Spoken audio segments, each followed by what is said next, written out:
on Facebook to see how is it going.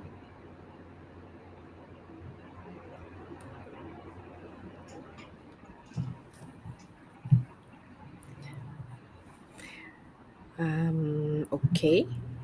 Do you see us? Yes, we see us. Just a moment. Not seeing you live though. Not yet. Yeah, we're live right now. It's on my Facebook, and I can see myself. I can see us. Hmm.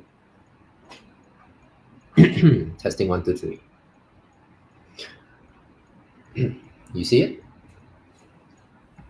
Not really. It's just that you're online, but it doesn't say. Oh, okay. Yeah, I see it. Yes. Okay, let's do this.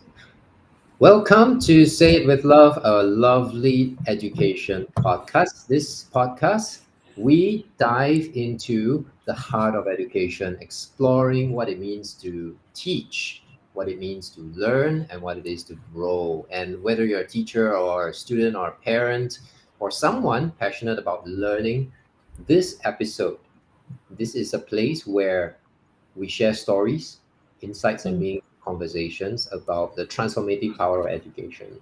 So, I'm your host, Yes. Fred, and I'm an English tutor and teacher. And joining me is my amazing co host, Eunice. She's an educator with a passion for inspiring young minds. So, together, we are uncovering this joy, the joy of challenges of teaching and learning, and how education shapes not just academics, but our lives as well.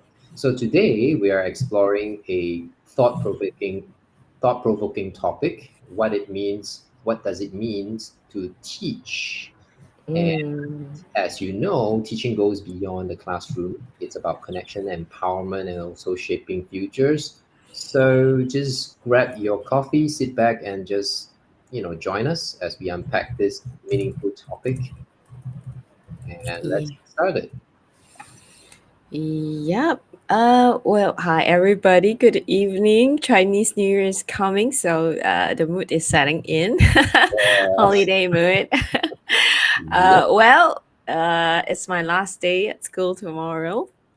nice. And yeah, before Chinese New Year sets in, it's a bit different from my school because we get relief earlier than the rest, but we go back to school earlier as well. So yeah, I guess that's a good thing because I get to kind of beat the traffic. All Mhm. right. Yeah. Today's question is, what is teaching? To me, teaching is not like being up there.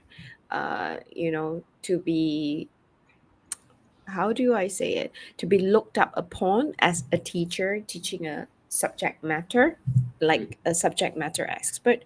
To me, rather, is like being at the same place with my students to bring them to the next level that they can potentially be, which is facilitating throughout the process of teaching. And the thing is, why I love teaching is because I love learning. That's the truth. And what is the best way of learning? According to Cone of Learning, we know that 90, how much do we sustain like the information that we teach, right? Is actually highest percentage is 90%. When you teach others, you retain 90% of the knowledge. So it's something that I'm passionate about. That's why I'm back to teaching. And a lot of my students are like, Teacher Eunice, why are you back to school? That's why you have a lot of experiences, because when they talk to me, I talk about my life stories, I talk about bits and pieces of my experiences, and I find it very fascinating. Is like, of all the things you do, you could have, you know, perhaps get a lot of money, perhaps you can stay outside of Malaysia, perhaps you could do much bigger things. But I said what I'm doing right now is the biggest of all, because I feel that it's a very meaningful thing for me to do. And I love children and education. That's generally what brings me joy. And the more I do it, the more I'm actually happy doing it. And it's meaningful, especially when you see someone that is struggling Mhm. and you help him or her to become a better person by end of the year. It's a very meaningful journey to be in it with them Yeah. and yeah, facilitate that. That's for me. I don't know, what about you, Fred? I mean, I think you have just started pretty much a little teaching career, Yeah, or I just put my toe into the water. I I know. just started putting a toe in the water. I've not really actually swim yet, but unlike you, but I would say that I do have passion in teaching as well, especially English because I'm an English teacher, and Mhm. I can say I truly enjoy helping students grow in their ability to speak the language and to use the language. There's something incredibly fulfilling about guiding students through the process of learning and witnessing their progress over time. It's deeply, I would say, deeply rewarding to see how much they can improve and how much they improve, in fact, throughout the journey to enhance their English skills. And it kind of motivates me to continue supporting them in achieving their goals. Yeah, so that's how I felt. That's how I feel about being an English teacher or a language coach. Yeah. Right. And I mean, if we is just talking about teaching is all about delivering information, data, um, that's not us. That's actually Google. That's actually ChatGPT. Yeah. that I mean, that can be exactly. done way way much better than human being, because we do have our short term and long term memories, and we only have that much of capacity. Mhm. And definitely AI and AI has supersedes us as human being in terms of information retention. You Yeah, see? yeah. And what we have obtained from ChatGPT and Google is not just about data, but it's also about information. Mm, So when you're talking about data and information, we all have it. We all have it yes. already. So the only thing that perhaps is lacking or there's more to be done about is the manner of how information is disseminated, is downloaded or installed into another person. It's like when you are teaching, it's not just about downloading information. It's not about throwing and dumping down whatever that you know to another person. That won't work. It Yes. worked before a long time ago, but that wouldn't work in today's age because you have loads of information, and if you dump it on another person, it's going to be information overload. When it's Exactly. information overload, what happens is the person will just forget. They will And just shut down, and the student will just not learn at all. And that's not a very effective way of teaching, because teaching is no longer a one-way street, it's a two-way street. So it's more of what I call connection. It's about how you connect with yes. the student, how you get them to do something, how you get them to repeat after you, or to do something to get their hands on in order to learn from the demonstration, the demo process, and all that. Mm-hmm, mm-hmm. It's I a so agree with process. that. And I mean, what is the difference between teacher like in physical form versus AI teaching? AI teacher. Well, AI teacher, they that's an interesting thing because there is this app called AI Teacher.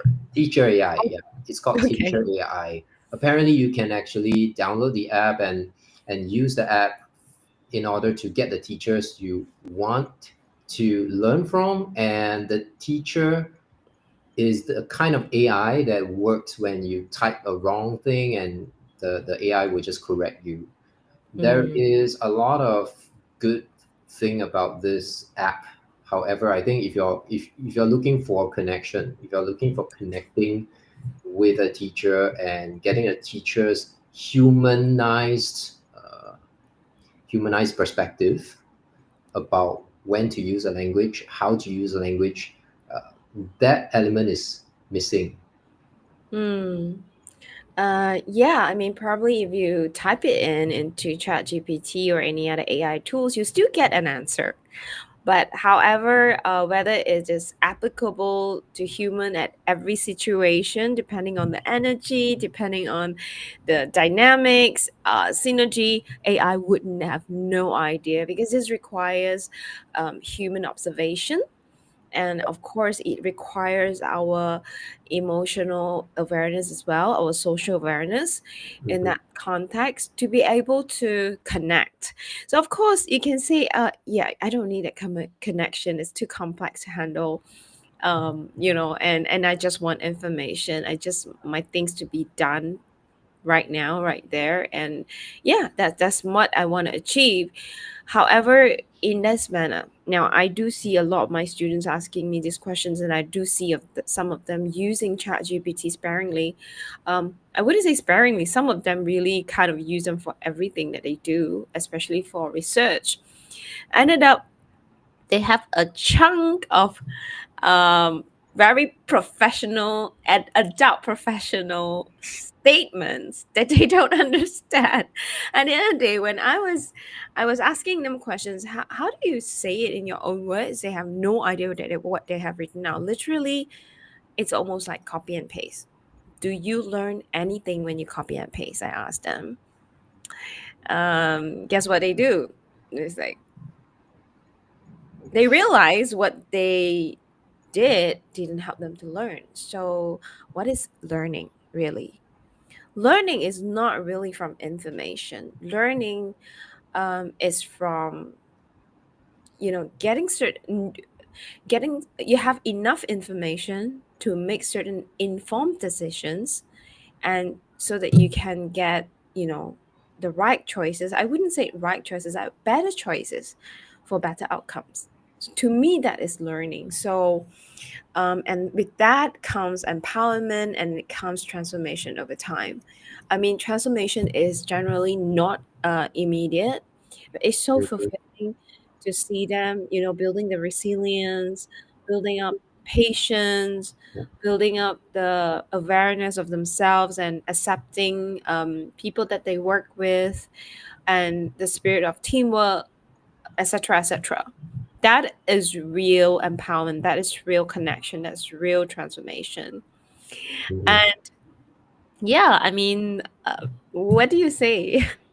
Yeah, and one thing you mentioned about learning that I would like to add on is learning is also involved when one is teaching, and that's where the teachers also learn from the students. The students, it's something like being in a counseling room. It's like you're a counselor and you have a client coming to you with the problems, but you Mm, don't see the client as somebody who is just a client, because the client is the expert of their life, they are the captain of their own lives. Whereas you don't see yourself, the therapist, as someone who is the expert in this case. So you mhm, work with the client as though the client is the expert of their lives, and they have the solutions to find, they have the means to find a solution for themselves. And that's the two-way process in the counseling room. And similarly in the classroom as well, I think it's a two-way process where teachers not just teach but also learn from the students.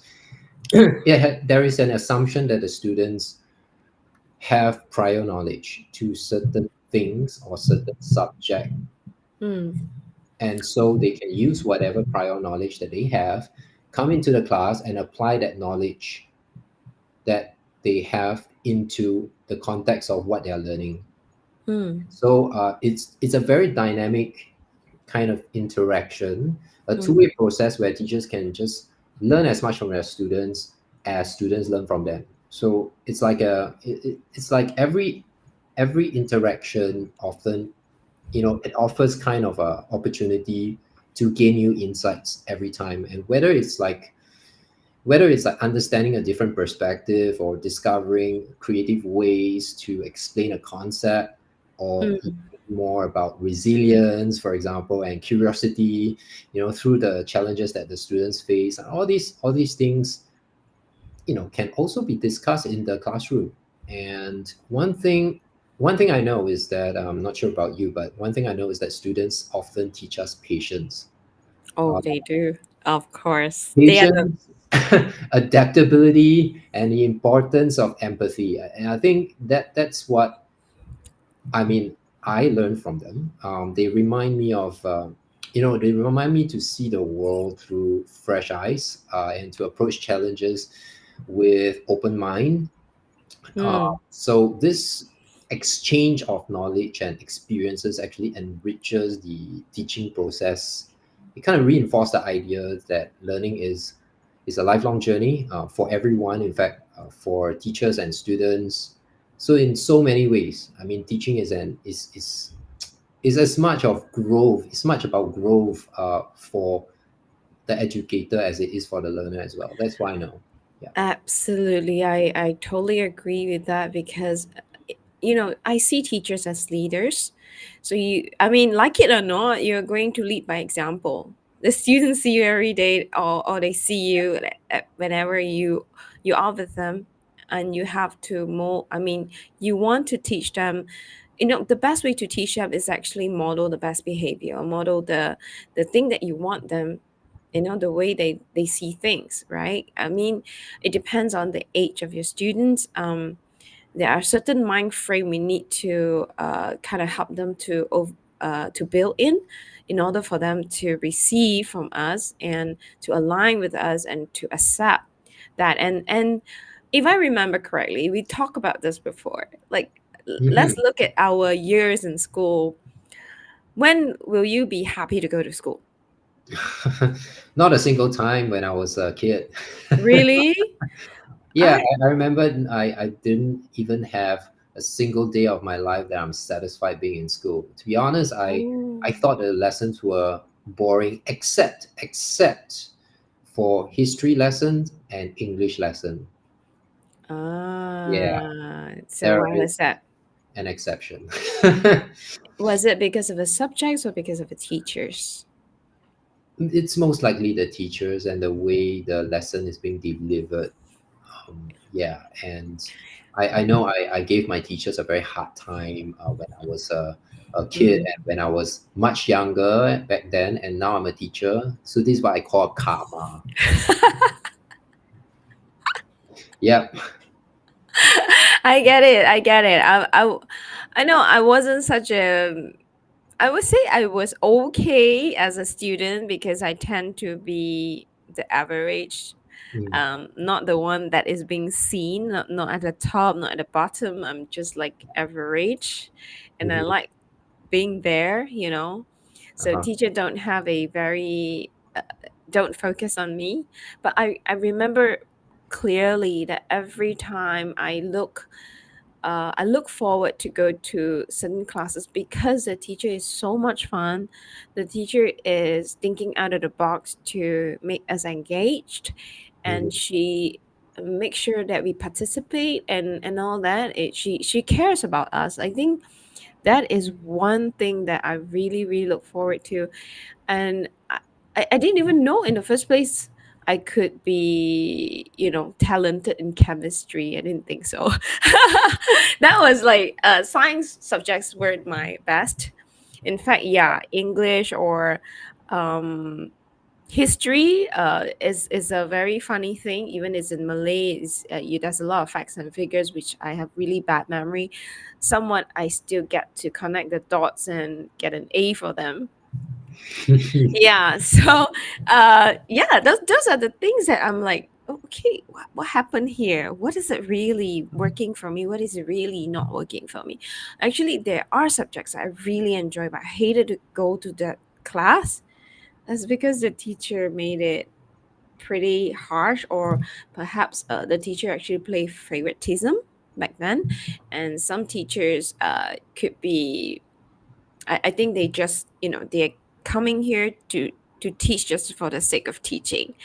Yeah, that was something that really killed my passion for certain classes. And yeah, I mean, as a child, I mean, Or they are just honest simply opinion. too strict.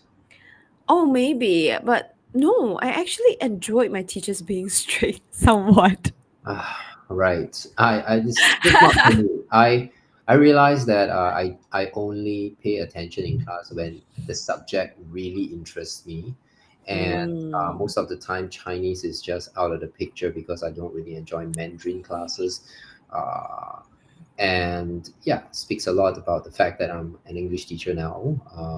Yeah, but of course, I do enjoy Mandarin right now because I get to study languages, and that's how I pick up my interest in Mandarin all over again. Otherwise, I don't think it is going to be my first choice in learning a foreign language.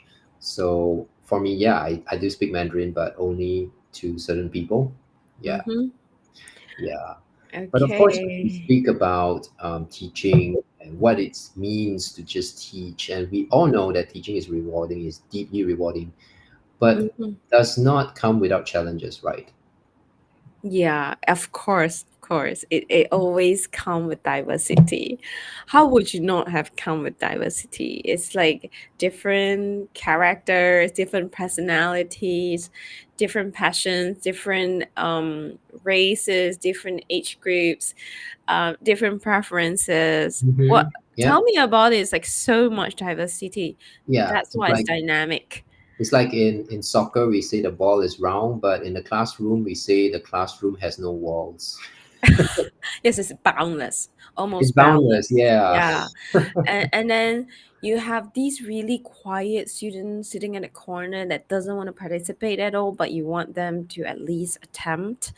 And then you have the other one that is always loud and wanting to be noticed and always out there taking every opportunity as an opportunist to be heard, you know. And you gotta kind of tone them down, and you wish that they actually give each other some balance there. Mm-hmm. That's one of the challenge. And of course there are these the one in the middle, like average, like me, like average Jane, Mm-hmm. would be like, okay, teacher, I'm glad teacher doesn't see me, but if she sees me, she call me out, I'll still do my work, you know. We'll just follow whatever instructions given to us, but then I wouldn't want to be seen like, you know, the one that is really outstanding. And of course, you have those that are really competitive. Like every chance they get on it, it's like, sure, well, what did I get? Like, what did he get? Like, am I the top three? Am I the top one? I mean, students aside, that I mean, as a teacher, there are many things that you need to multitask. There are a lot of things to Oh, prepare, and I think as a teacher yourself, how has it been for you? I mean, what seems to oh. be the challenges, or the not so glamorous sides of teaching? Ah, okay, okay. The one behind the scene, I guess, is not so much what is in the scene. Yep, what Okay. goes on behind the scenes? Yeah, behind the scene is actually crunching time. Mhm. Um, I run from one class to another, and yeah, sometimes we have to learn how to swallow our food. Or I even split my lunch into two, my meals into separate portions so that I won't be late for class. All right. That's one thing. And not so glamorous side, of course, is the lesson planning. But I'm really grateful because my school has great team of teachers that came out with really good syllabus, and all we need is just teach according to that. Of course, we Mhm. can always tweak it back to based on our preferred method of teaching and based on our personalities, our experiences, and that's why it's called an entrepreneurial school. Yeah, so that is something that is Mhm. diverse and make it very different, and every teacher plays a very different um, you know different way of teaching for everyone, and it may not match for every student, but at least the students get to experience very different teachers, different experiences in a classroom, and then they get to pick and choose what they really enjoy. And of course, they still need to be tested in some way or another. And then the most challenging part is we usually take more time managing behavior versus real teaching. Yeah, so that's why Wow. I say it's crunching time. So generally, if I have an hour class, I may take half an hour to manage behavior in a classroom, or Wow. 15 to 30 minutes. Yeah, so then if we want to go by the syllabus to make sure that they can go, they can make, they'll be able to sit for exam, midterm exam per se.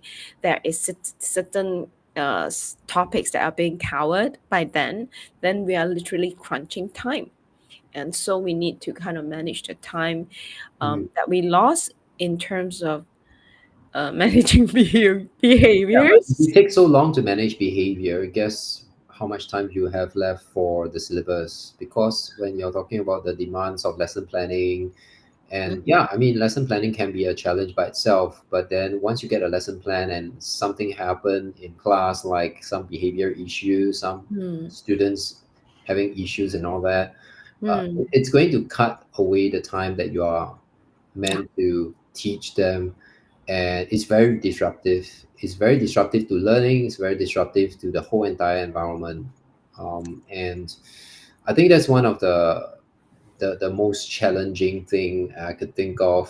Mm. Yeah, Yeah. it's meeting the needs of learners, but when you're managing school children, that's another problem by itself, because you have behaviors to manage. And Mm. you take half an hour to manage, that's like one period, almost one period gone. Yes, exactly. But I'm glad that because we always believe, I mean, the school itself and the vision of all the teachers itself are aligned, that we always think that the behavior comes first, because 90% of your success is depending on your behavior or attitude Mhm. towards learning, and the rest will improve. The 10%, which is academic, will follow if the behavior or the mindset is set right while we're doing that. And actually, this is the hardest part to transform. Yeah, A child may come from different environment than ourselves, and of course every child is different, right? yeah, So that is the thing, that we need to actually build connection with them, build rapport with them first before they trust us, and then open up to us what is really the struggle here.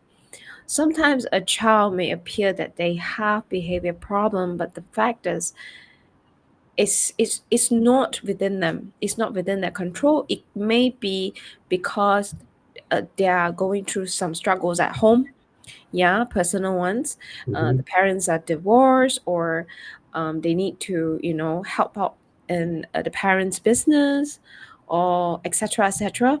So these hmm, are the things that we as teachers, we also have to look out too, because it may not be just what we see in the class. hmm, I have this particular student that always fall asleep. Then I ask him or her, is it because my class is really boring? No, no, no, no, teacher, I'm so sorry. I try not to. I try to stay up. It's not that. I also washed my face before I came in, but I was very tired because I went for gymnastic practice up to 11 p.m., and I need to come to school in the morning, and my competition is going to be end of this week, that kind of thing. hmm. So it's not always the story we understand, the perspective we think it is. So it's so important for us as teachers to connect first before we even start teaching. Yeah.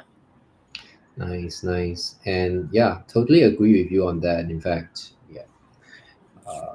Yeah, and of course, as we are approaching to the concluding portion of this entire episode about what it means to teach, one thing about teaching is what impact we have as teachers over the lives of others. It's not just about academics, but it's not just academic success, but also bringing students up with that kind of confidence, that Mm, confidence that eventually go hand in hand with their competence. And of yeah. course, you mentioned about mindset, you mentioned about resilience. All this we've talked about in our previous episode on resilience. And of course, mindset, we have already covered that the last time round. I Mm, think the impact we have is to give them that confidence to face life and life mm, challenges. Um, Whereas for me, I'm only a language teacher, but the impact that I make, that I can make. I mean, any language teachers can make is to help students communicate better. You see, it's actually a very big transformation, but you may not see it that way. To you, Mhm. it's like, okay, just learn a language. It's not. It's not just Exactly. It's not that. communicating Yeah, better. It gives absolutely. them self confidence. It gives them, Yeah. with that confidence, they excel in whatever they go with them, and the skill sets will never Hmm. diminish. Yeah, And the and they skill feel set. more supported, Yeah, more yeah. empowered in their learning journey, and then they develop this confidence to take on new challenges, to Yes. soar to newer heights, and then they begin, to believe in their ability to overcome, obstacles, achieve Mm, their goals. No matter how daunting those goals may seem, but and teaching actually cultivates resilience. It really does. I mean, it encourages students. I mean, if you're an encouraging teacher, you will somehow want to encourage your students mm, and to yes. embrace mistakes. And the thing about mistakes is this: I don't believe that when you learn a language, you cannot make mistakes. You have to make mistakes. And it's okay to make mistakes. And I always tell my students, I'd rather you make mistakes now than to make mistakes in an exam or to make mistakes in real life.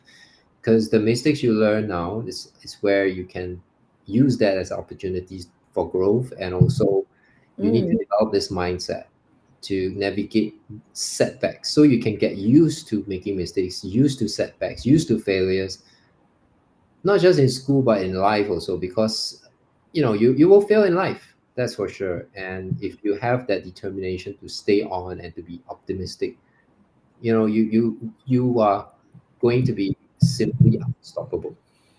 yep, I agree with that. And yeah, I mean, you see, even when I talk about managing classroom behavior, it's actually there's always a lesson behind that particular incident.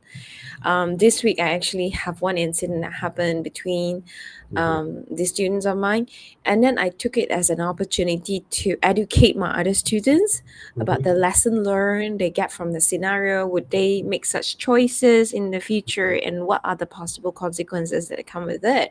And it become a life lesson on its own. So it's really beyond the classroom. What they take with them is actually getting them ready for real life, for challenges in the future. And that, I think, is a very, very important skill set for them to face life with confidence and, resilience and all these really skills that I think we overlook over the years. And Hmm. now is something that we really need to incorporate so that, you know, we have less students with mental health issues. We Hmm. have less students that are struggling, and we want to let them know that it's okay to make baby steps. Every baby steps count to the big goal, right? It's Yeah. not an nothing is an overnight success, and yeah, that's our job to facilitate that to happen. Yeah, exactly. And yeah, and I guess that's all I have. What about you, Eunice? Well, for me, let's end it up with this really powerful statement, I guess. Mhm. Teaching is not just a profession, it Mm. is an act of love and service that changes lives, often in many, many ways that we never ever realize. Mm-hmm. That's great. Yeah. Sounds really inspiring here. Really inspiring. I mean, that's a very good quote there, and something to end off this episode. Thank you so much for joining us on this episode of Say It With Love, a lovely education podcast. And of course, we hope you enjoyed this discussion that we has just have. What does it mean to teach? And of course, we hope you find it inspiring and thought provoking at the same time. And teaching truly is a journey of growth, and it's all about connection and, of course, transformation. So we're grateful to have you listen in to our conversation, and we hope you follow us. Please follow us on Spotify. Mhm. Find us on Spotify and just go into the Spotify channel. Say It With Love. Just search for Say It With Love, and you will see us right there. And to connect with us, to me, of course, yeah, you can actually give us a thumbs up first on our channel. We have a YouTube channel. Just give us a thumbs up and subscribe to our channel. Press the bell button to get updates and on all that. It helps us a ton. Not just that, you can also follow us on our TikToks, Mm-hmm. Learn English with Fred, and of course, A New Teacher's Diary. Also, remember our YouTube channel and our Facebook, and of course, our Spotify.